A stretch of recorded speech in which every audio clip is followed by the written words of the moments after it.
C'est dans la Gaîté, le Gaîté, pardon, Palace, un cinéma de banlieue qui est laissé à l'abandon, que Mohamed revisite sa vie. Est-ce que vous pouvez d'abord nous parler de lui, nous brosser son portrait? Qui est cet homme qui vit en France? Que fait-il de ses jours? C'est un homme qui me ressemble étrangement. C'est un peu mon double littéraire, si vous Ouais. voulez. Voilà. À chaque fois que j'ai besoin de me raconter, je me sers d'un personnage qui s'appelle Mohamed. Et ça me permet de rentrer dans mon intimité. Voilà. Alors ce personnage, il est quinquagénaire, bien que je sois un peu plus. Mais il vit en France, il est né en France. C'est lui, c'est le narrateur de ce roman. Voilà. Et à travers ce personnage, je vais revisiter 45 ans de sa vie à travers des films qui ont été fondateurs de sa structure, de sa mémoire et de sa vie au quotidien. Quelle est sa profession aujourd'hui? Il est ébéniste. Ébéniste, parce que, en fait, l'histoire raconte l'histoire de deux frères. Un qui est très doué, qui s'appelle Liès, qui prépare l'école des mines, et un qui l'est moins pour les études, mais c'est un génie des mains qui s'appelle Mohamed. Et c'est à travers ce personnage de Mohamed qu'on retracera l'itinéraire de ces deux frères. Et donc le souvenir d'une mère qui un jour décide de fêter l'anniversaire de Liès, c'est 20 ans, on est sur une plage, on le disait tout à l'heure, on est en Kabylie, en Algérie, et ça va mal se passer. On va bien entendu pas tout raconter, mais tout de même, c'est un épisode qui continue à hanter Mohamed encore aujourd'hui. Et qui continue à le hanter, et à travers Mohamed, qui me hante, moi. Ouais. Parce que durant les années barbares en Algérie, moi, j'y étais. Alors que je n'ai jamais vécu en Algérie, j'ai passé mon temps là parce que pour des raisons familiales. Mais pour en revenir au roman, le petit génie de la famille, à 20 ans, il s'appelle Liès et la mère est très fière de lui.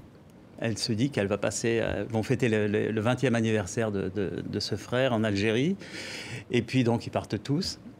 Et ils vont à la plage, au Cap Carbon, pour faire écho à l'image qu'on a vue tout à l'heure. Ils vont, et au retour de plage, ils vont tomber sur un groupe terroriste, comme il y en avait beaucoup à l'époque.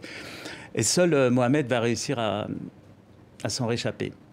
Donc, on va penser que le frère est disparu à jamais, jusqu'au jour où, 25 ans plus tard, il reçoit un message Facebook d'une jeune femme qui s'appelle Ouria, qui veut entrer en contact avec lui d'urgence.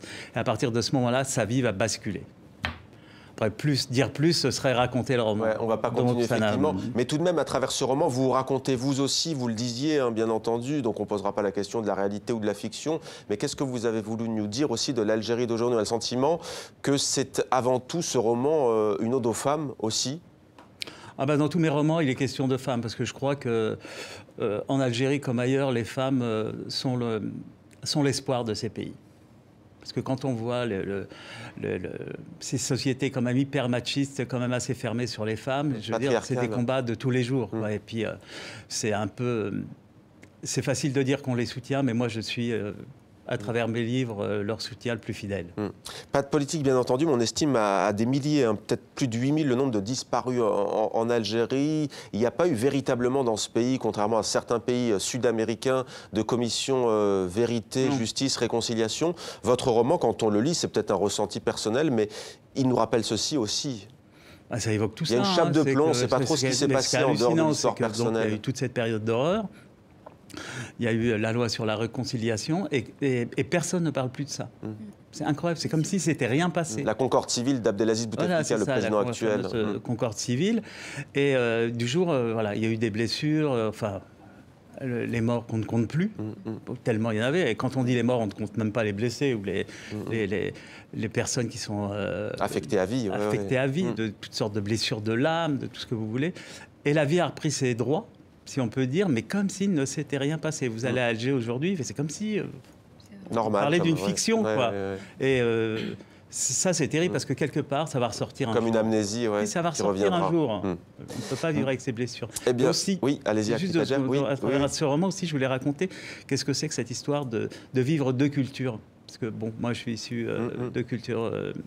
algérienne, mes parents étaient algériens, donc l'extérieur, c'était la rue. Et contrairement à ce qu'on peut croire, on nous dit oui, être issu de deux cultures, c'est une richesse. Évidemment, c'est une richesse, mais a posteriori. C'est-à-dire, quand on a vécu un peu sa vie, on se rend compte que c'est vraiment un plus. Mais quand vous êtes au quotidien, c'est souvent des religions... Parce que, comment vous dire, ce sont deux cultures qui ne sont pas... c'est un tiraillement, vous voulez dire, en fait. Tellement différent. C'est un tiraillement. Que c'est à chaque fois une violence de tous les jours quand vous êtes jeune.